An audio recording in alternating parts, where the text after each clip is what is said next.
Na Uislamu umehimiza jambo la dini. Yani wewe katika mambo yako jitahidi kutafuta mwanamke ambaye ana dini. Usitafute mwanamke ikawa ni bora mwanamke tu, lakini ya mwanamke bora. Katika masaili yaliyokuwemo vile vile katika hayo, yani namna kutafuta mwanamke mwenye dini, katika faida yake Mtume sana anasema ad-dunya mataa wa khairu mata'i ad-dunya al-mar'a as-salih. Dunia ni starehe. Kuwepo duniani tu una starehe, tofauti na kuwepo kwerekwe. Wewe upo duniani upo katika starehe.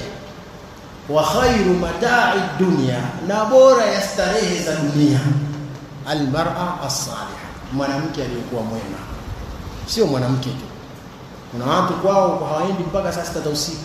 Wasubiri watu washalala ndio anaingia tena, anafungua mlango kidugudugu wasije wakaamka watu kwa moto wa mwanamke.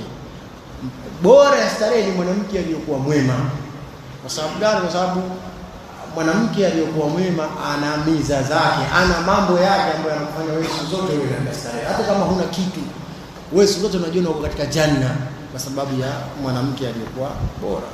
Ikiwa marafiki, mtu anashauriwa atafute rafiki aliyokuwa mwema. Vipi kuhusiana na mtu ambaye anaamiliana naye muda wote, analala naye pamoja? Kwa nini utafute mwanamke? Tafuta mwanamke tu wa mtaani, umeona kwamba kama anasema vijana pisi, wewe unajitia tu na kanzu yako. Kiambiwa vipi? Bana watu wanataka dawa ieneze. Mbadilisha nenda